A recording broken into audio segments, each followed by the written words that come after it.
Dr Nicolas Bergeron est médecin psychiatre et chercheur investigateur au centre hospitalier du CHUM et professeur adjoint de clinique au département de psychiatrie de l'Université de Montréal depuis 2002.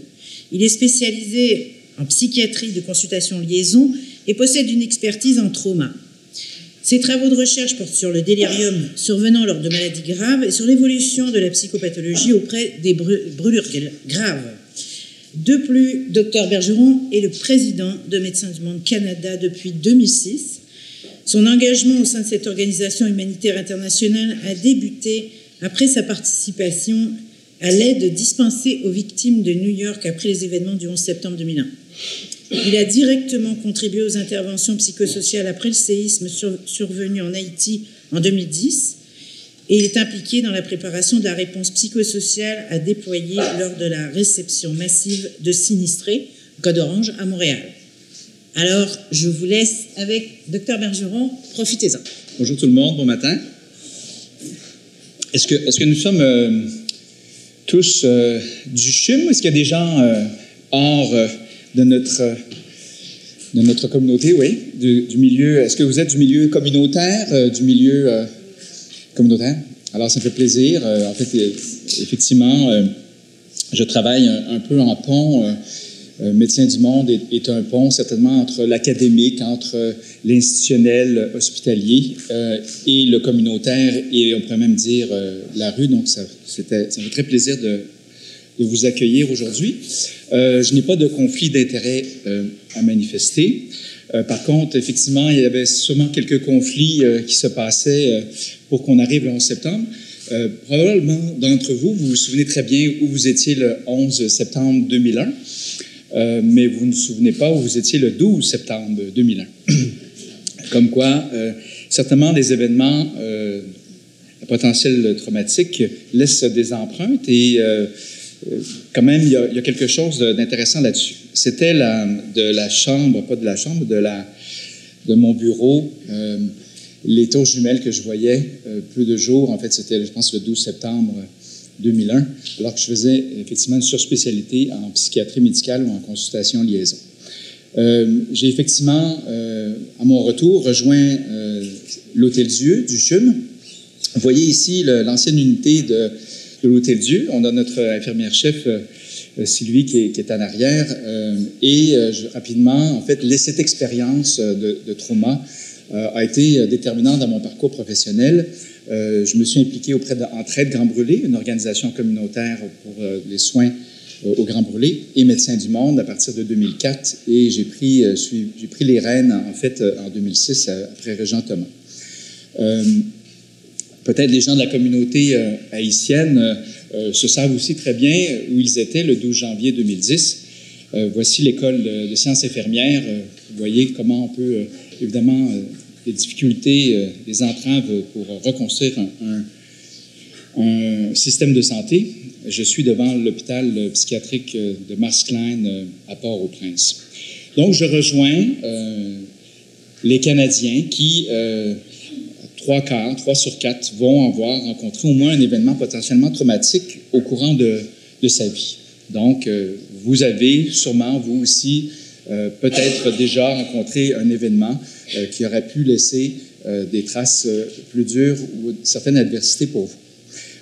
Je fais toujours cette diapositive-là quand je donne des cours aux étudiants en médecine, en disant quel est le principal intérêt de nos systèmes de soins. Pourquoi? Quel est l'intérêt de la médecine? Quel est l'intérêt des soins infirmiers? Alors, on met beaucoup d'accent sur la maladie, mais très peu sur la santé. Et pourquoi la santé? Est-ce important?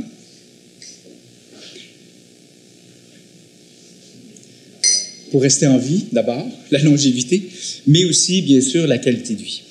Et le suicide, est une entité qui, dans le fond, a des fourches bien ancrées dans ces deux éléments très fondamentaux de nos systèmes de soins et de la façon dont on souhaite aider les populations. Les qualités de vie des gens qui sont très affectés, que ce soit par diverses conditions, vont commettre l'irréparable parfois et bien sûr abréger leur vie. Les taux de suicide au Québec font souvent la manchette, au niveau international aussi. Nous avons connu une diminution du taux de suicide dans les dernières années. À partir de la fin des années 90, c'était extrêmement alarmant.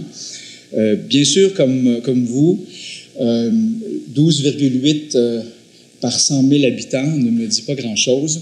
Par contre, lorsqu'on dit qu'il y a 1046 personnes qui sont décédées par suicide en 2016, les chiffres se rapprochent à hauteur d'hommes ou de femmes, j'ai envie de dire, et nous parlent davantage. Et c'est 3 personnes qui se suicident chaque jour au Québec. Donc, certainement, c'est un élément important. Donc, je remercie les comités organisateurs de s'intéresser à comment est-ce que chaque petit détail, chaque facteur de risque, un à la fois, on peut l'influencer pour avoir un impact sur ces statistiques, mais surtout sur les personnes et les familles qui peuvent en être affectées. Le trauma, certainement, est associé au suicide. Peu d'études.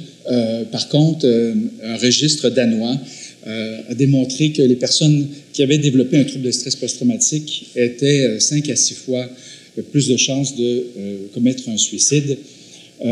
Et bien sûr, le trauma amène donc au suicide parce que ça affecte notre qualité de vie, parce qu'on est enseveli sur des symptômes, mais aussi le suicide est un événement traumatique puisque les proches peuvent en être affectés, peuvent être traumatisés par cette expérience. Et même pour les personnes qui font une tentative, une seule étude, en fait, a démontré, près de petits nombres de patients dépressifs, que la moitié, en fait, avait des symptômes compatibles avec un stress post-traumatique. Donc, ça va dans les deux sens.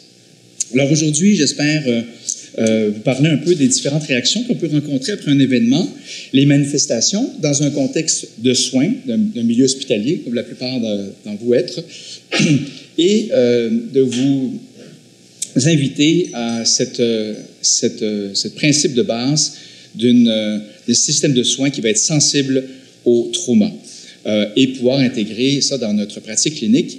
Et puis, je vise aussi, bien sûr, les gestionnaires, les chefs d'équipe qui puissent éventuellement intégrer cet élément. Les soignants ne sont pas en reste aussi d'être affectés par des événements traumatiques dans leur vie personnelle, mais aussi dans le cadre de leur travail. Donc, on parlera un peu de aussi ce qui se passe auprès des soignants. Je devrais vous libérer vers 5 heures ce soir. Alors, les événements santé, un infarctus, un choc septique, un choc hémorragique, une embolie, une tentative suicidaire, peut certainement être un événement potentiellement traumatique que peuvent rencontrer les patients dans un hôpital. Certainement des réactions post-traumatiques et quelques-uns d'entre eux vont aussi développer des difficultés qui vont persister au long cours. Les personnes aussi qui auraient déjà rencontré un traumatisme et qui sont déjà traumatisées vont aussi avoir une appendicite, une pneumonie, rencontrer un cancer. Donc, certainement, ça rajoute un élément de complexité et pour en regarder un petit peu ces éléments-là. Et puis, vous, autour, bien sûr, vous offrez un accompagnement des soins, mais vous pouvez aussi être affecté. Je recevais l'appel d'une infirmière qui, il y a quelques années, avait vu son patient défenestré alors qu'il était en délirium et très paranoïde, qui avait été extrêmement très affecté par cet événement. On peut certainement comprendre pourquoi. Le trauma est une expérience, un événement, une série d'événements. Bien sûr, quand on pense à des agressions sexuelles, des abus sexuels, l'inceste en bas âge qui se répètent, l'impact n'est pas le même qu'un seul événement où il y a un accident.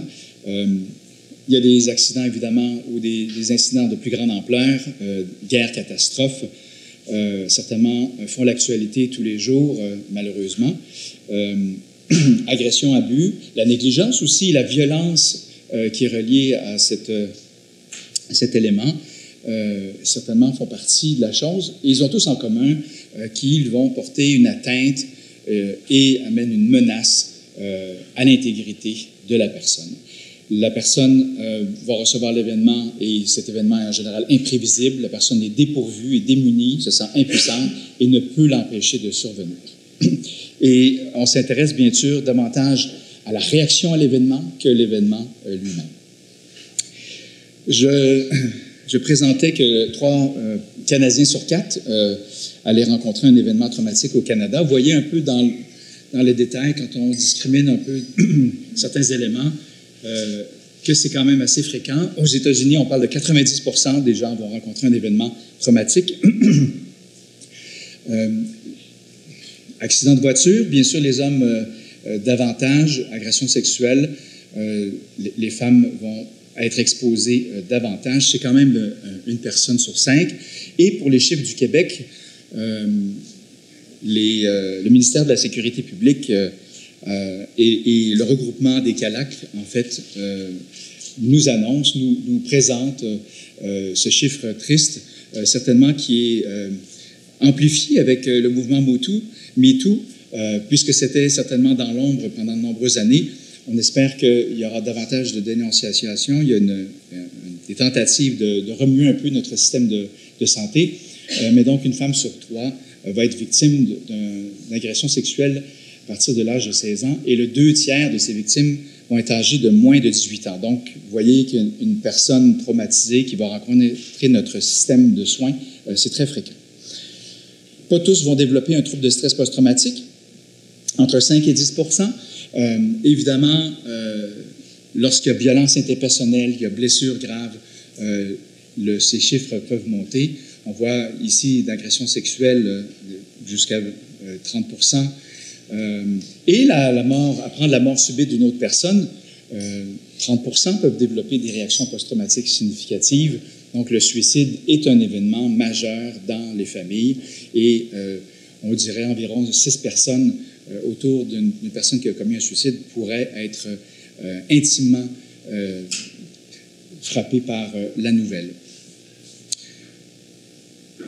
En santé, on parle beaucoup évidemment d'événements. On s'est intéressé aussi à ces maladies, ces affections médicales qui pourraient bien sûr menacer aussi la vie et l'intégrité. On parle bien sûr du sida dans les années avant l'arrivée des antirétroviraux et de faire basculer cette maladie-là comme maladie chronique. Mais vous voyez, le cancer, un infarctus du myocarde, un accouchement qui est un événement heureux, les complications majeures, un mort-né ou encore des chocs hémorragiques avec hystérectomie d'urgence, vous voyez, 5% des personnes peuvent développer des réactions post-traumatiques. Aux soins intensifs, et particulièrement les personnes qui vont développer des symptômes de psychose, on pense bien sûr au délirium, jusqu'à 20%, c'est une personne sur 5 jusqu'à 1 an, vont présenter des symptômes post-traumatiques en lien avec leur séjour aux soins intensifs et évidemment l'affection médicale qui les y a amenés. Alors, c'est bidirectionnel.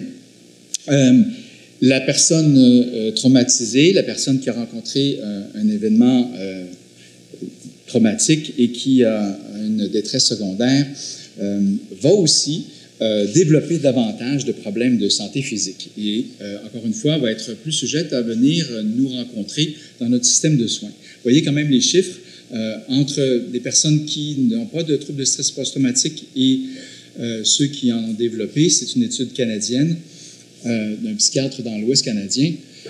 Donc, vous voyez que ce soit des maladies pulmonaires cardiaques, mais aussi des problèmes courants. Alors, les mécanismes en cause, vous pouvez imaginer, sont très nombreux. Le trauma a un impact, comme on vient de voir, sur notre santé physique, bien sûr sur notre santé mentale, sur notre façon de nous comporter, bien sûr avoir des comportements de santé qui peuvent amener à un problème de santé phisique, que ce soit utilisation de drogue pour apaiser les symptômes, de tabac, d'alcool, mais aussi notre capacité de suivre des recommandations médicales ou autres. Bien sûr, le trauma va affecter nos relations, va affecter aussi une communauté lorsque il y a une inondation dans la communauté, il y a des feux de forêt qui font aussi l'actualité au pays depuis un certain temps. Et que dire, bien sûr, d'une fusillade dans une école, ça laisse certainement des traces. ça va percuter aussi profondément dans le sens de la vie, notre place sur Terre, notre place dans la communauté lorsqu'il y a une violence interpersonnelle dirigée, un acte terroriste pour nous. Donc, médier sur ces impacts-là, un ensemble de systèmes qui font que depuis qu'on est tout petit, on se lie au monde, on se développe, que ce soit au niveau biologique, mais aussi au niveau de nos systèmes d'attachement, de relation avec les personnes. Et la façon dont on apprend. On dit toujours, est-ce que le trauma n'a pas, on pourrait dire, contaminer une empreinte culturelle extrêmement forte? On doit reconnaître que tous les êtres humains, nous avons le même cerveau, la même façon aussi de se relier à des événements qui peuvent nous faire peur et qui menacent notre vie. Et certainement, alors on ne fera pas le tour de cette complexité du circuit de la peur et de l'apprentissage, mais lorsque toute personne humaine rencontre une menace à sa vie, un ensemble, une cascade de réactions vient nous permettre, dans le fond, d'offrir à notre corps tout ce qu'il faut pour soit combattre, soit fuir, ou bien soit faire le mort, qui sont les trois réactions universelles que les animaux partagent avec nous. Et l'ensemble de notre corps va livrer cortisol, glucose, capacité pulmonaire, capacité de prendre ses jambes à son cou pour pouvoir donc mettre en œuvre cette protection. Il n'en demeure pas moins que l'événement va aussi rencontrer dans notre système d'apprentissage, va laisser une trace dans l'amygdale, pas dans le fond de la gorge, celle qu'on a au cerveau, qui va reconnaître, être capable d'enregistrer qu'est-ce qui est associé au traumatisme pour pouvoir éviter de se retrouver dans une situation pareille. Donc, c'est le même système que l'on a qui nous permet d'éviter de rencontrer la même situation qui a été extrêmement problématique pour nous. Heureusement, d'autres structures viennent contrebalancer cet effet de la mémoire chaude et traumatique qui vient laisser ses traces pour pouvoir un peu tempérer, pour pouvoir contextualiser. Et lorsque on est dans une chambre d'hôpital et puis on voit notre sonde, on est capable de prendre un certain temps, de dire qu'il n'y a pas de serpent dans mon lit, parce qu'on est capable de pouvoir utiliser, dans le fond, les parties qui contextualisent la chose. Tiens, probablement, elle m'a déjà fait du bien quand j'ai eu peur. Certainement, cette petite enfant a reconnu l'effet apaisant de sa mère et serait tenté pour son ami qui peut passer à travers une situation de détresse, lui prêter aussi sa maman. Alors, ça ne marche pas toujours aussi bien que ça. Bien sûr, l'expression du trouble de stress post-traumatique est intimement liée à la culture, ce qu'on appelle les idiomes de détresse. Et vous voyez donc, il y a quand même une composante partagée par tout le monde. Quelles sont les réactions de stress aiguës chez l'adulte? On utilise bien le mot « réaction » puisqu'elles sont attendues, elles sont normales. C'est sûr que dans un milieu médical, on va avoir utilisé la terminologie de symptômes. Par contre, il faut être on pourrait dire, plus gentil avec une terminologie qui va rendre l'aspect plus pathologique.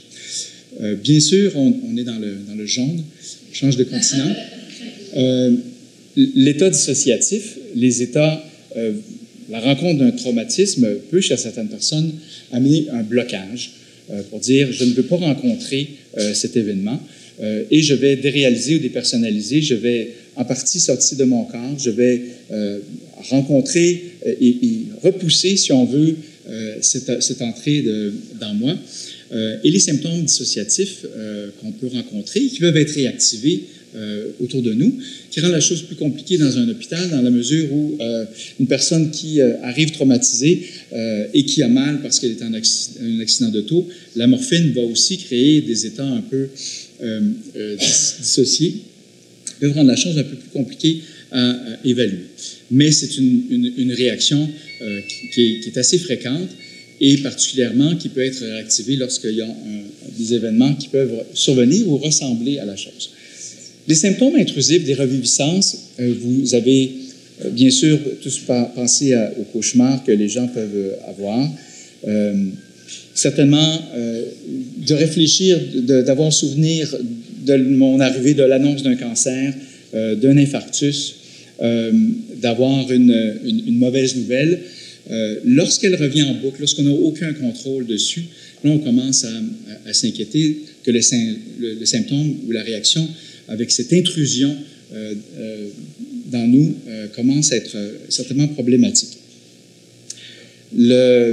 Un patient était des Grands Brûlés, il y avait un préposé qui était, ma foi, mécontent que le cabaret, à 2 fois, était passé par-dessus bord, pour finalement se rendre compte que la personne qui avait été brûlée par une soupe chaude, dès qu'il y avait le café qui était chaud, qui était servi avec le cabaret, dans le fond, revivait cette expérience de peur et essayait de retirer rapidement ce qui pouvait être considéré et compris comme dangereux pour elle. Donc, vous voyez, c'est un peu les empreintes qui sont normales et qui arrivent. Les états d'alerte et la réactivité, donc une personne qui rencontre le traumatisme va devenir extrêmement vigilant à ce qui se passe autour de lui.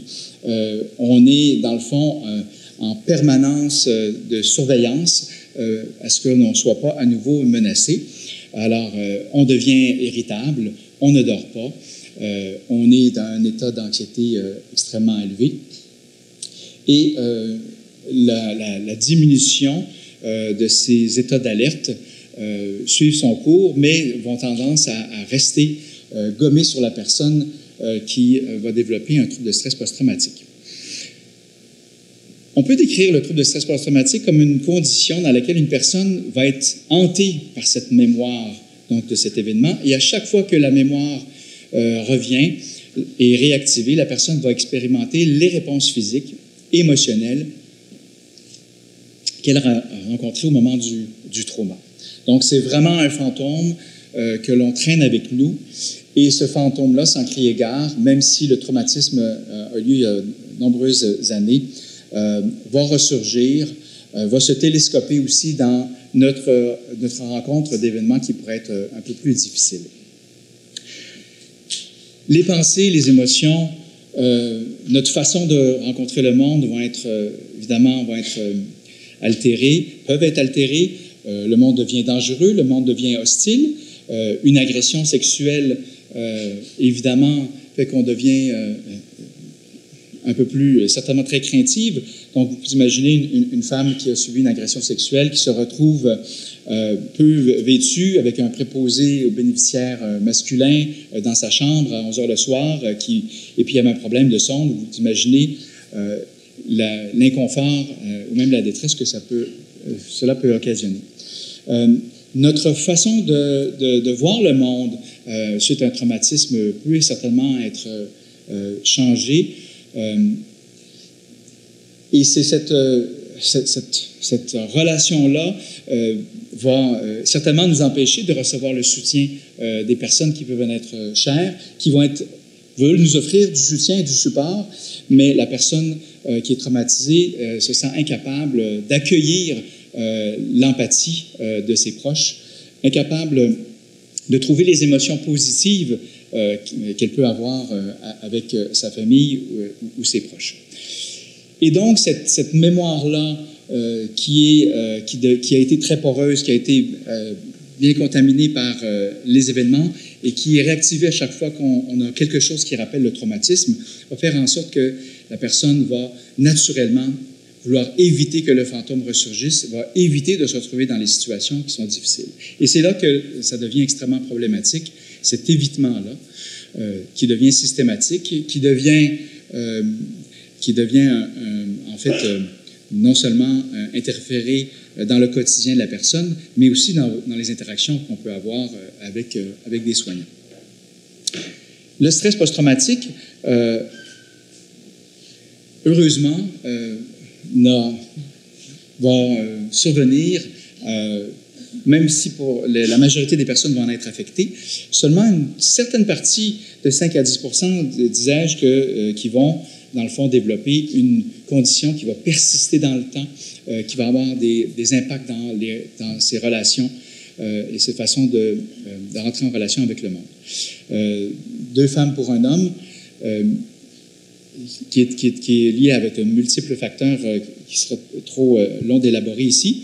Mais il y a 2 façons de voir cette évolution, dans le fond rassurant. Donc, la majorité des personnes vont bien récupérer, mais un certain nombre de personnes vont pas récupérer. Le trouble de stress post-traumatique peut être perçu comme une défaillance de récupération.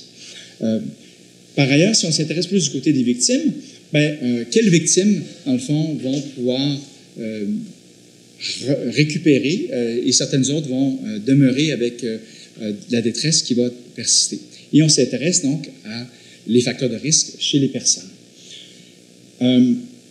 Bien sûr, la violence interpersonnelle, des blessures graves, le côté extrêmement imprévisible et violent, ce sont et la personne qui a un bagage de vulnérabilité avant l'accident vont être des facteurs qui vont influencer. Mais il y a 2 méta-analyses qui regroupaient environ 75 études, ont identifié 2 facteurs extrêmement puissants qui vont prédire la chose. Donc, le premier, c'est la réponse émotionnelle péritraumatique. Donc, l'intensité de la réaction, particulièrement les réactions de dissociation, vont signer, dans le fond, une vulnérabilité. Donc, ça nous permet un peu d'identifier les personnes. L'ennui, c'est que si les personnes... ici, on a une étude faite auprès de Grand Brûlé. Vous savez, quand on monte une belle courbe, ce sont l'ensemble des personnes, ce sont des statistiques. C'est regroupé, dans le fond, sous une enveloppe, sous une couverture. Mais maintenant, on est capable un peu de décortiquer les trajectoires. Et les personnes qui présentent des symptômes post-traumatiques élevés, par exemple, au début d'une hospitalisation, heureusement, une bonne partie vont rentrer en rémission. Quelques-uns vont demeurer chroniques. Et il y a les autres qui sont calmes, qui ont rencontré une situation de santé qui pourrait causer un trauma et certainement vont garder cette trajectoire résiliente, de ne pas être affectés. Mais il y en a d'autres, ça va être une expression retardée. Donc, c'est 6 mois plus tard, à la clinique externe, la personne a encore une insomnie carabinée. Au pire, est en instance de divorce à cause des difficultés qu'elle a rencontrées à cause d'une réaction post-traumatique. Donc, la majorité présente des symptômes associés au TSPT, des réactions, mais ne développeront pas le trouble. Mais par contre, ceux qui vont développer le trouble vont le faire de façon chronique et la comorbidité est très fréquente. Dépression jusqu'à la moitié, l'abus de substances également. Chez les troubles de personnalité limite, souvent qui est associé avec le trauma, la personnalité limite flirte avec des frontières de l'anxiété, de la dépression, mais aussi des événements reliés au stress. Et les personnes qui vont être affectées, ça va dans les 2 sens. 30% des troubles de stress post-traumatique auraient aussi des troubles de personnalité limite. Donc, la personne a rencontré un événement, nous sommes rassurés, un petit nombre va développer la réaction post-traumatique, mais quand même, ça laisse une signature. Et les personnes traumatisées qui arrivent, qu'en est-il? En fin de semaine, il y avait un article sur les femmes autochtones en situation d'itinérance au Square Cabot et qui, le topo, le dossier, en fait, faisait état, dans le fond, de ces personnes qui ont rencontré une violence évidemment inouïe qui a été révélée par la commission Vérité-Réconciliation il y a 4 ans, où les politiques assimilatrices certainement ont un impact de trauma intergénérationnel et ce qui s'en est suivi. 3 jours plus tard, encore, ces femmes autochtones oubliées du système. Donc, les personnes qui viennent dans notre système ont pu rencontrer l'adversité de façon majeure. Ici, vous voyez, pour qu'on reste dans le thème du suicide, les taux. Et au Nunavik, les taux de suicide sont tellement élevés qu'on est obligé de se rendre dans une autre diapo pour y parvenir. Des chiffres alarmants où, dans le fond, les personnes d'origine inuit vont avoir 6,5 fois plus de suicides que l'ensemble du Québec. La pauvreté, la défavorisation sociale, comme on voit ici en Saint-Quintil, est plus élevée, évidemment, lorsqu'on vient des milieux sociaux défavorisés plus bas, mais ça n'explique pas tout. Je vous ai montré tout à l'heure que les 2/3 des femmes avaient de moins de 18 ans. C'est triste statistique aussi, où 75% des jeunes filles autochtones âgées de moins de 18 ans ont été victimes d'agressions sexuelles. Donc, vous voyez, il y a un ensemble de facteurs qui mènent à cette épidémie de suicide qui est certainement alarmante. Je vais parler du premier prédicteur majeur, donc l'intensité de la réaction. Quel est le second, selon vous? Et s'il y a une chose que vous devez retenir aujourd'hui, c'est bien cela. Le facteur de risque qui serait le plus puissant pour prédire une mauvaise évolution ou une bonne évolution. Bingo, le soutien social. Alors, le soutien social, bien sûr, est une entité complexe. Il y a la perception du soutien, le soutien positif que l'on peut recevoir, certainement peut protéger, mais le soutien social qui est négatif a encore plus d'impact pour le développer. Et qu'est-ce que les personnes victimes d'agressions sexuelles notamment, victimes de violences, quelle est la chose la plus importante pour eux, à votre avis? Et qui fait partie souvent de cette interférence dans notre façon de se rencontrer, notre soutien social. Alors, la chose la plus importante pour ces personnes, c'est d'être cru.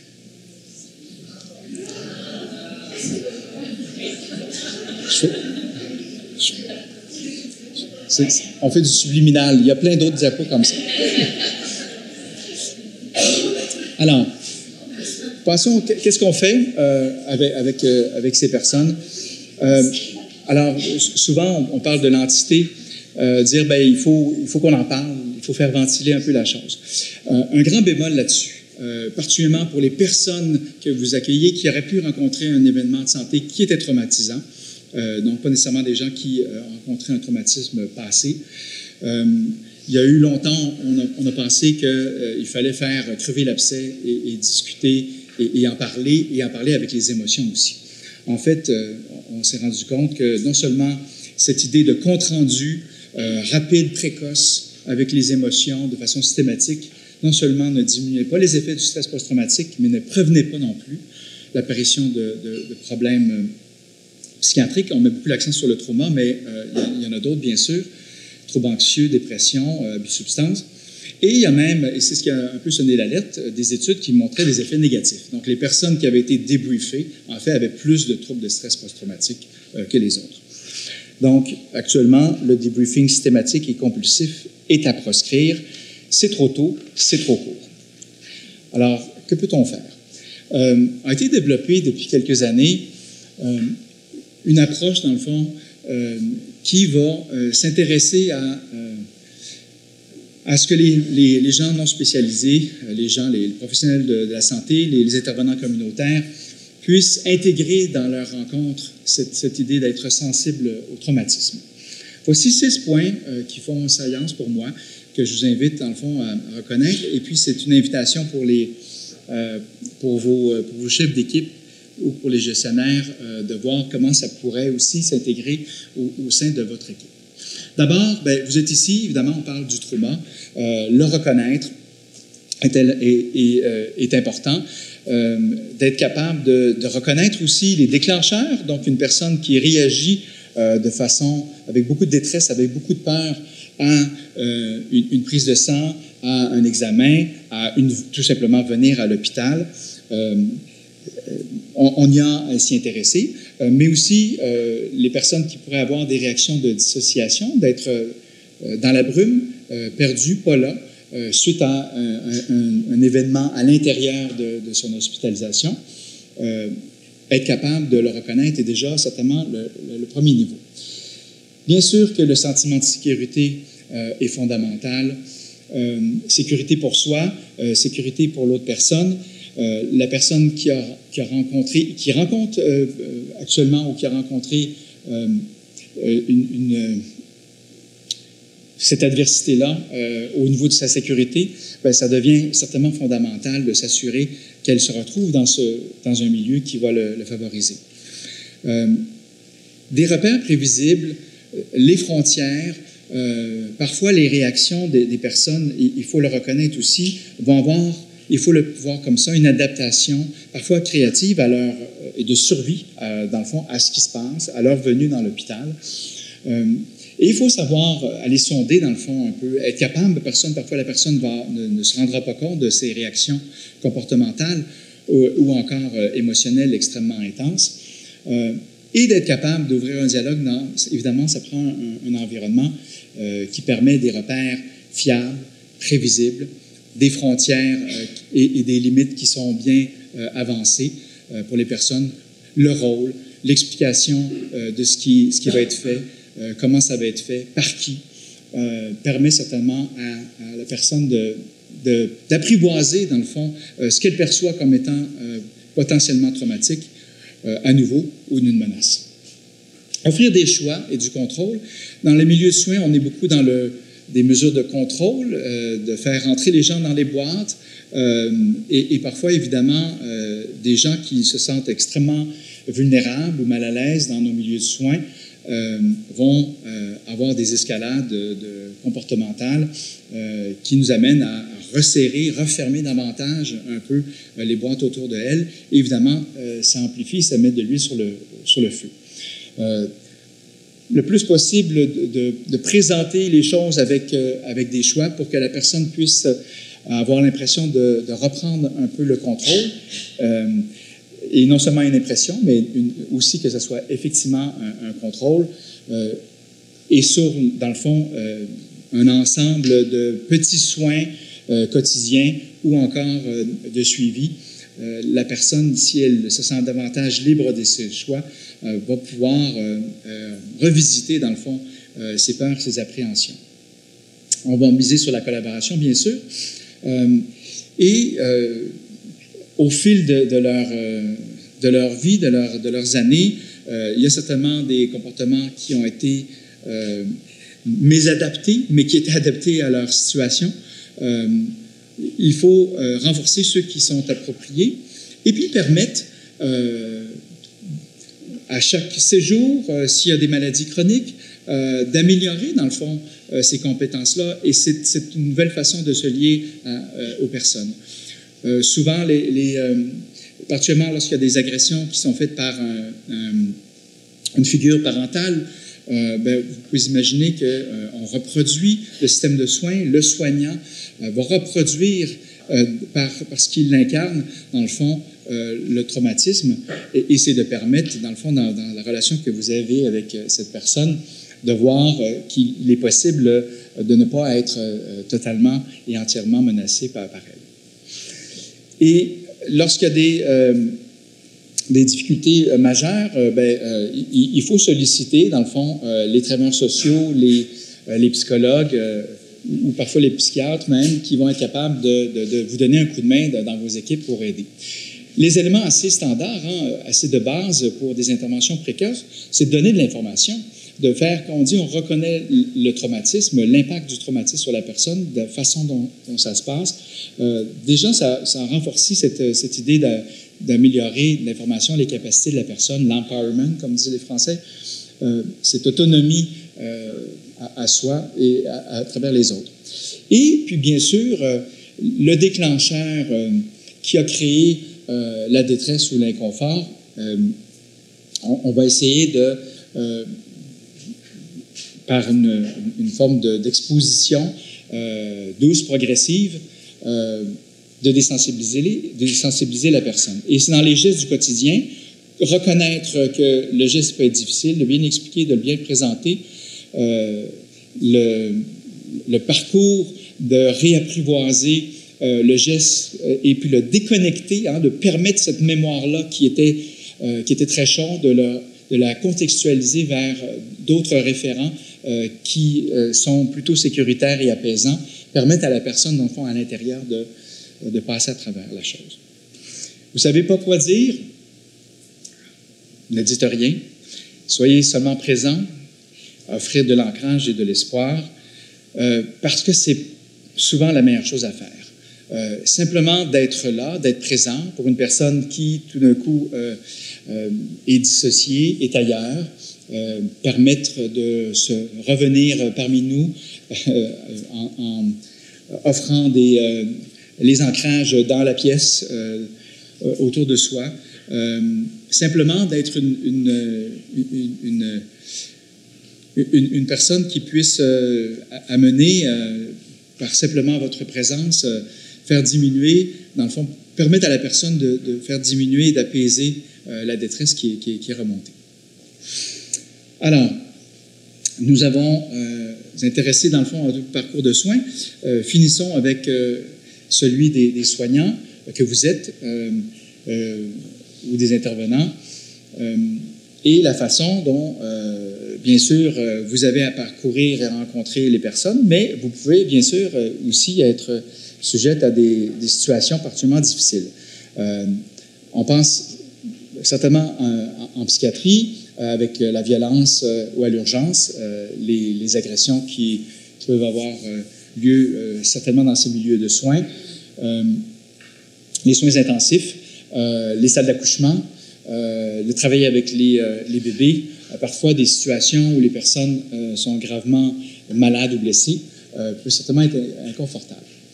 On s'intéresse à la chose, on commence à documenter davantage le stress opérationnel, hein, c'est un peu la terminologie des militaires, le stress opérationnel occupationnel chez les infirmières, mais ici une étude faite au Manitoba soulignait que peut-être une infirmière sur 4 présenterait à un moment ou un autre des symptômes post-traumatiques reliés à la violence au travail, la mort d'un patient, particulièrement un enfant qui aurait été victime de maltraitance. Et encore aussi, il y a certainement une identification aux patients qui nous ressemblent, qui ressemblent à notre proche, avec lesquels on va avoir des liens émotionnels souterrains qui nous relient davantage à ce que les gens peuvent rencontrer. Et bien sûr, la lourde charge de travail. Parce que certainement, on a des rencontres difficiles, mais parfois aussi, on a des patients qui sont pain in the ass et qui sont insatisfaits de tout, sont non collaborants et qui deviennent parfois agressifs et qui, dans le fond, comme vous l'avez compris, qui essaient d'apaiser aussi, très certainement ou très probablement, bien sûr, un sevrage d'une drogue, mais aussi qui sont probablement en survie dans le milieu de soins où on tente de leur offrir des soins. Il y aurait une étude qui a été lancée en juin 2019. Les résultats, j'imagine, vont arriver, où on va s'intéresser davantage à ça. Vous avez été invités, je pense, les infirmières et infirmiers par votre ordre à participer à la Fédération, de participer à cette étude qui est menée en Alberta. Alors, le trauma n'arrête pas en même temps que le quart de travail. Hein. On amène souvent ce qu'on a rencontré, qui peut être parfois plus difficile. Vous avez eu des formations, je pense, plusieurs. On parle de trois entités, que chacun aurait une présentation d'1 heure. Le burn-out, l'épuisement professionnel, on va les regarder un peu en détail. Pas en détail, en fait, un survol. L'épuisement professionnel est davantage en lien avec soit la charge de travail ou soit l'environnement de travail où il y a un conflit et puis dans la réalisation de nos objectifs professionnels qui ne sont pas rencontrés, on a une forme de désaffectation, d'épuisement qui peut survenir. Là où on parle davantage de stress et puis de réaction post-traumatique, les entités de usure de compassion, fatigue de compassion et de traumatisation vicariante. La différence fondamentale, dans le fond, c'est certainement votre travail d'empathie et parfois de sympathie ou de compassion, de rencontres émotionnelles plus intimes avec les personnes et les familles que vous entendez aider, certainement, lorsque les situations sont répétées, vous êtes dans un milieu qui fait que les personnes sont fréquemment plus sujettes à rencontrer des événements traumatiques. On parle des gens qui travaillent avec des victimes d'agressions sexuelles, les gens au Grand Brûlé, à la salle de néonatologie, à l'urgence. Parfois, cette souffrance des patients devient sienne. Et puis, on a une hypersensibilité, on n'est plus capable de recevoir, dans le fond, et d'aider le bagage émotif des personnes, et ça devient un peu plus compliqué. Les personnes qui rencontrent là des événements traumatiques peuvent aussi venir nous pénétrer de façon plus intime, et la traumatisation vicariante, c'est le soignant va carrément développer les réactions post-traumatiques et le trauma, donc c'est plus nécessairement la souffrance, mais le trauma va devenir sien. Et puis nos pensées, notre façon de rencontrer le monde va aussi être contaminée par ce que les patients sont venus déverser chez nous. Le sortir de l'hôpital tard le soir devient plus inconfortable parce que on a eu beaucoup de discussions, d'accompagnement de personnes victimes, par exemple, d'agressions sexuelles. Alors, bien sûr, on ne vous demandera pas tous d'aller câliner le taureau. Il y en a quelques-uns qui sont plus faciles à câliner que d'autres. Mais il y a certainement beaucoup de choses qui nous permettent de nous protéger de cet impact-là que ça peut avoir sur vous. Je retiendrai deux choses. D'abord, certainement, être dans l'auto-soin, il y a toute une question d'équilibre.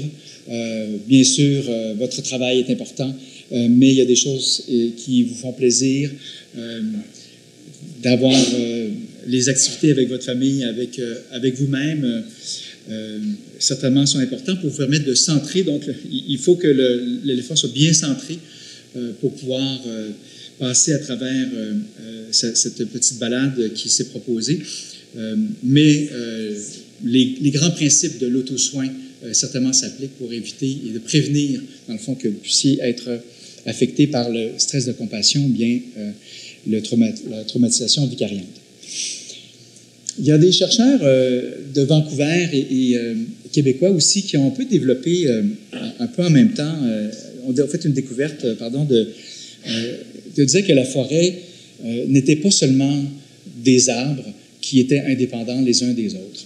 Ils ont découvert que, dans le fond, les arbres, par leurs racines et surtout par des champignons, qui avaient développé des réseaux de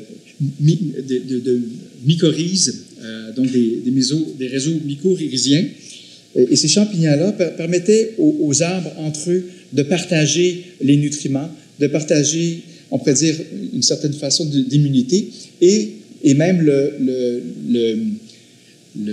l'arbre parent qui avait déversé glands ou bien autres fruits et puis qui avait amené des petits arbres autour de lui, a une relation privilégiée avec ses enfants à travers ce réseau-là. Alors, si les plantes sont capables de le faire, certainement, nous aussi, on le fait. On met beaucoup d'emphase dans les dernières années sur l'intelligence artificielle et la capacité de faire des réseaux extrêmement complexes, de se mettre en lien, mais je vous invite à garder aussi ce réseautage entre nous. Et c'est probablement l'élément de prévention le plus important, de rencontrer des patients qui vivent des adversités ou de la détresse intense, c'est d'être capable de se soutenir les uns les autres, que les infirmiers et infirmières, les médecins, les travailleurs sociaux, seniors, puissent accompagner les plus jeunes, qu'ensemble, l'équipe, vous puissiez absorber, dans le fond, les patients qui peuvent être détestables, mais qui, eux aussi, dans le fond, sont un peu en survie. Nous avons, collectivement, je pense, que ce soit pour pouvoir, dans le fond, transformer notre culture organisationnelle, parce que nos milieux de soins je ne pense pas que ce soit intentionnel, mais parfois, nous sommes traumatisants ou retraumatisants pour les personnes qui viennent nous rencontrer. Et nous avons peut-être certainement amélioré cette sensibilité-là, chacun de nous individuellement, mais collectivement aussi, pour mieux accueillir et mieux répondre aux besoins des personnes qui rencontrent des problèmes certainement physiques, mais bien sûr, le soin est global. Un ensemble d'informations, dans le fond, pour mener à ce milieu sensible au trauma, certainement les connaissances issues de la recherche, les leçons apprises ensemble sur les interventions cliniques qui sont les meilleures, d'aller écouter aussi les experts, et l'intégration des survivants de trauma ou les patients partenaires qui, somme toute, bien avancés au niveau de l'Université de Montréal et au Québec, mais certainement, on a encore à bonifier et intégrer, dans le fond, leur voix à travers nos soins. Alors, nous avons donc vu que l'événement de santé, certains événements peuvent être traumatisants, que la majorité des personnes vont développer des réactions, mais fort heureusement, les personnes vont récupérer de ces événements. Certains vont être plus sensibles que d'autres, c'est d'avoir une vigilance, d'être proactif aussi pour identifier les personnes qui pourraient développer des réactions persistantes et plus difficiles, de les accompagner et puis de les relancer. Je pense que c'est un peu le tour que j'ai fait aujourd'hui avec vous de cette chose-là. Est-ce qu'il y a quelqu'un dans la salle qui aurait une question à poser à notre conférencier?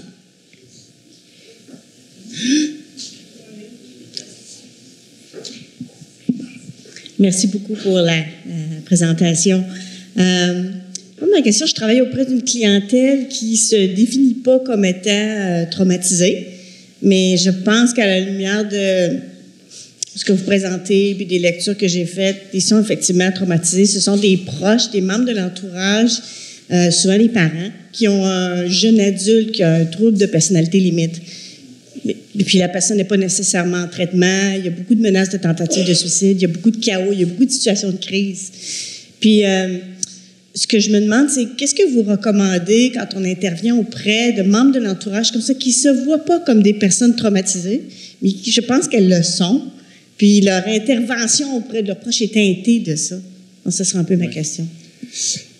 Oui, en fait, il s'installe probablement l'impact, le trauma percole, évidemment.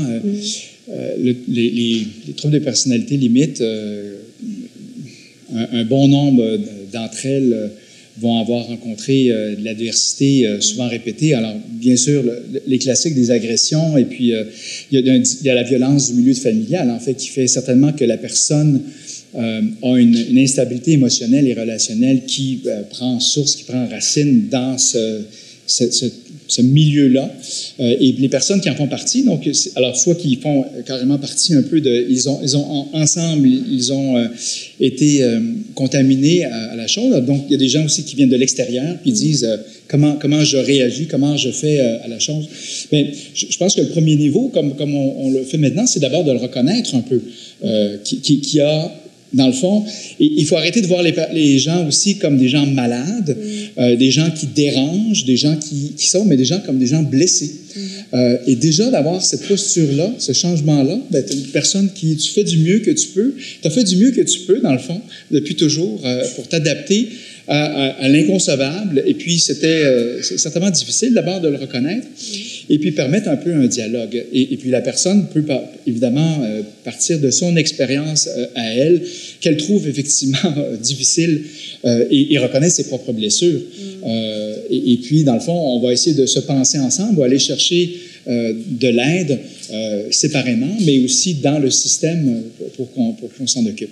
Mais je pense que déjà de le souligner, puis de parler de l'éléphant, dans le fond, qui est peut-être pas en équilibre, mais qui prend beaucoup de place. Puis changer, de passer d'une posture victimaire, de victime, à de survivant. Vous êtes des survivants. Vous avez été blessés Mais maintenant, on va essayer de se reconstruire. Et puis, je pense que c'est ça qui est... C'est intéressant. Merci beaucoup. Merci. On aurait le temps pour une dernière question, un dernier commentaire avant le tirage du livre. Ça fait... Oh, oui.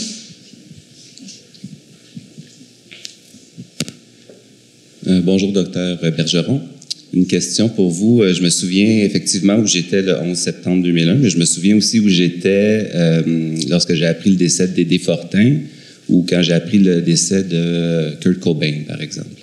J'étais curieux de vous entendre sur l'impact du décès de ces personnalités publiques-là sur certaines personnes présentant des facteurs de risque de se commettre dans un geste suicidaire. Et aussi, peut-être aussi, votre point de vue sur...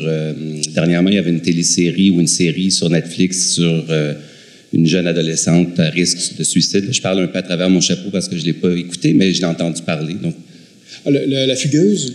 C'est 13.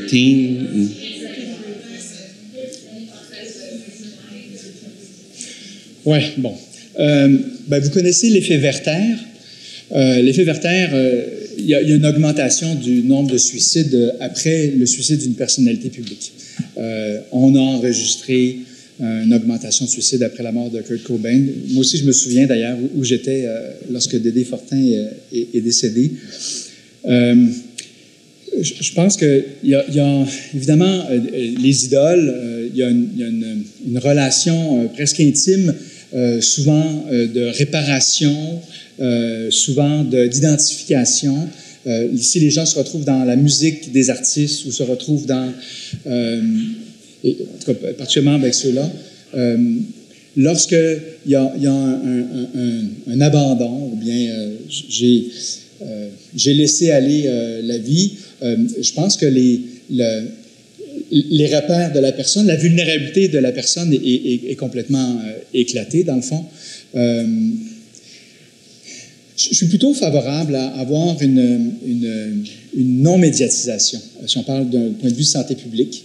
Je pense qu'il faut être extrêmement précautionneux sur, puis particulièrement dans l'ère des médias sociaux, hein, où, dans le fond, le drame de tous et chacun, on envoie des messages qui sont parfois contradictoires. Autant les célèbres artistes ou célèbres joueurs professionnels qui sont passés par le monde de la drogue ou qui ont fait des suicides et puis qu'après ça, on s'en est sorti. Il y a des drôles de messages parfois.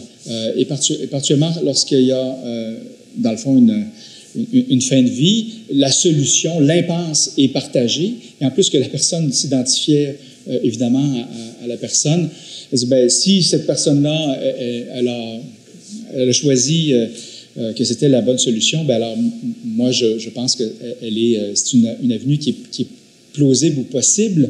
C'est une personne courageuse, et puis là, on idéalise encore un effet contraire.